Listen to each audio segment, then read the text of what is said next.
The movie starts with a message written by a boy named Paul. He talks about a future not too far away where people used up everything on Earth. Then, a new planet called Red Moon appears in the sky.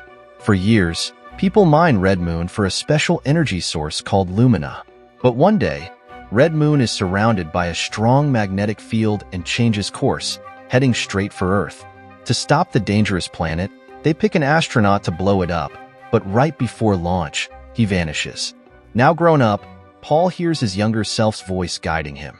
He sneaks through a wall into the slums, where most people on Earth now live, looking like they haven't seen a decent meal in ages. No wonder. It hadn't rained in almost 1,000 days. The air hung heavy with dust, and the only movement came from a creepy robot cop zipping around. Paul needed wheels to explore this dusty wasteland. He found a grumpy mechanic hiding in a cluttered workshop. The mechanic offered him a beat-up old car that hovered a few inches off the ground. The guy seemed surprised to see someone coming from the rich side, and even more surprised when Paul wasn't there to meet a secret girlfriend. But hey, a deal's a deal, and Paul coughed up the money. Just as Paul was checking the car's battery, supposedly almost full, according to the dodgy mechanic, that creepy robot cop from before started buzzing around him. Paul didn't waste any time. He jumped in his new car and sped away, leaving the robot cop sputtering in his dust. While cruising through the desert, Paul tuned into the radio.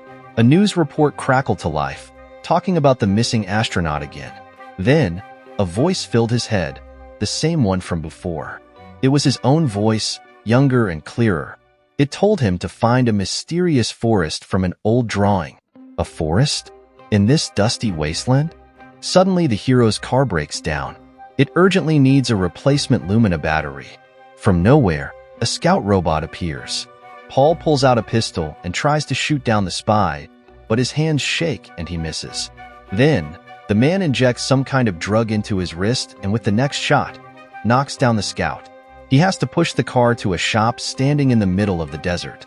Listening to the enthusiastic advertisements for Lumina, thanks to which there will be enough energy for many years, he walks past a man getting drunk and enters the small shop.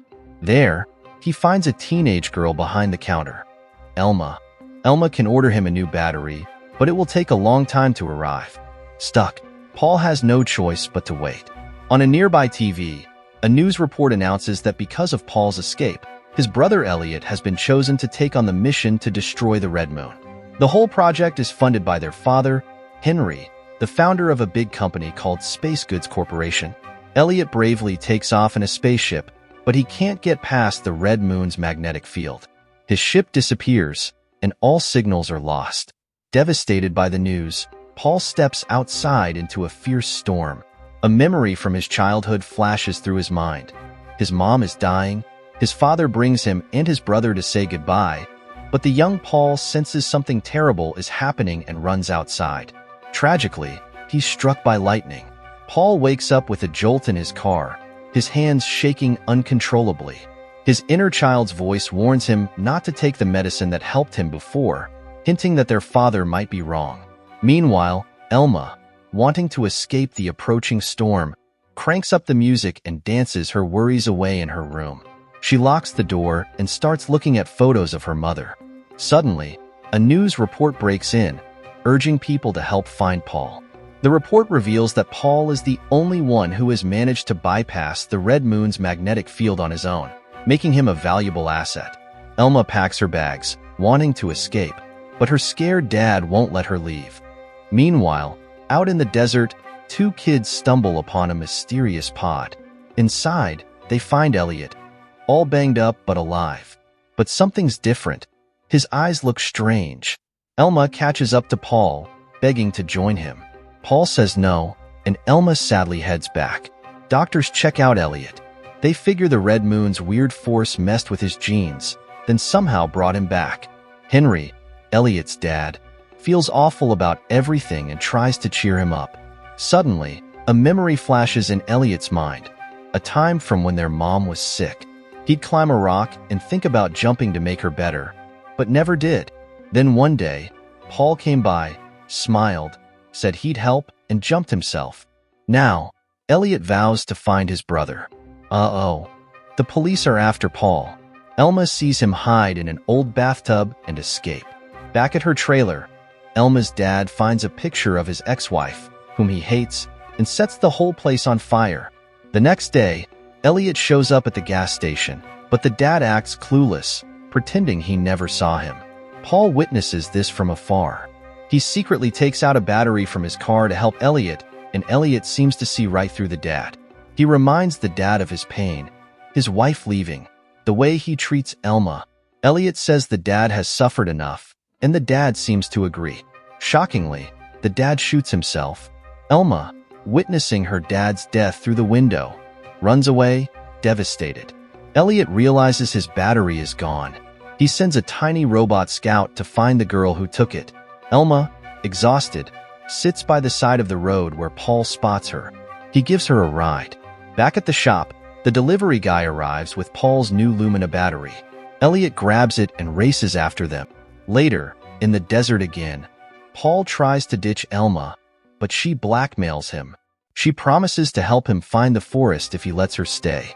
Paul remembers a dream from the past where his mom tried to tell him something. This isn't the first time, and his dad scolds him, saying these dreams are bad. Paul and his brother argue.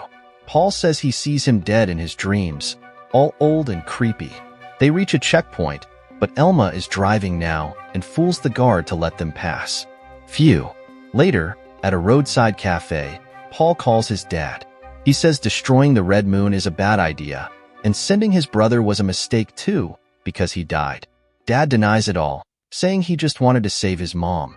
But Mom told him to do nothing, just believe. He didn't listen, and she died. Suddenly, the police burst in. A fight breaks out and Paul almost gets hurt, but Elma saves him. They have to escape again. Elma is shaken by all the violence. Paul comforts her and tells her about his weird childhood dreams. He saw the Red Moon, people taking stuff from it, and he knew it was wrong, even as a kid. He couldn't explain why, though. Later, Paul learned something shocking. The Red Moon appeared before, and each time it came close, Earth changed and life seemed to start over. He showed this to his dad, saying they should leave the Red Moon alone. Dad didn't listen and gave Paul some medicine. Now, Paul throws the medicine away. He talks to Elma about the Red Moon reacting to humans. Bad actions make it mad. Meanwhile, Elliot the brother shows up at the cafe and tricks the owner into taking her own life. Back with Paul, he shows Elma a drawing of a forest, the last thing he remembers from his dreams. Maybe if they find it, he'll understand what to do next. They fall asleep, not noticing a sneaky robot hiding in their car. Elma confesses in the morning. She turned Paul in for a reward before they became travel buddies. Paul lets her stay anyway. Soon, he spots someone chasing them and drives right into a dust storm to escape. Probably not the best idea, but hey, he's desperate. Luckily, they destroy the robot spy and escape. Finally, they reach an old abandoned cinema. They watch a movie about the beautiful nature that used to exist on Earth. Elma is amazed. She can't believe it was ever real. So, Paul freaks out again. A movie scene looks exactly like his crazy forest dream.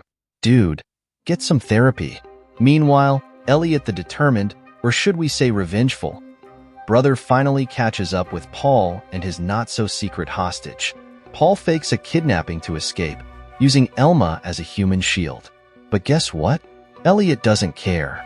He gives his goons the silent signal, and one of them shoots Elma. Ouch. Paul throws Elma in the car and speeds off, with Elliot hot on his tail. The wounded Elma, ever the damsel in distress, begs for the controls. At a checkpoint, she yells at Paul to ditch her, but Elliot is a persistent one.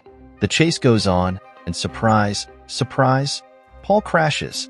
He sees Elma hurt on the ground, and Elliot gives a dramatic speech about how Paul always loved the Red Moon. Here's the twist.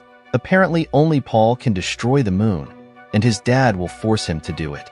But there's a catch. To save Elma, Paul has to kill himself. Talk about a bad choice.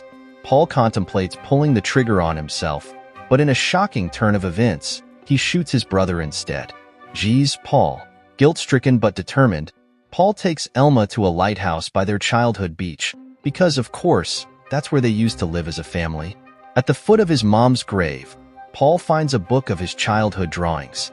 Finally, our hero stops being a scaredy cat and decides to face his problems. He heads back to the Red Moon space base, where his not-so-happy dad greets him. Elma gets whisked away by medics, thank goodness, and Paul gets into a spaceship. As he approaches the Red Moon, Paul takes control and pushes the ship past the magnetic field. But wait, there's more. Instead of blowing up the moon, Paul decides to destroy his own ship in a giant fireworks display. Back on Earth, Elma looks through Paul's crazy drawings. They show everything that happened, including a smiley sticker she gave him once. Paul says goodbye to his dad, who probably doesn't care at this point, and his ship explodes before reaching the Red Moon. Conveniently, it starts raining on Earth for the first time in forever, and Elma stands there with an umbrella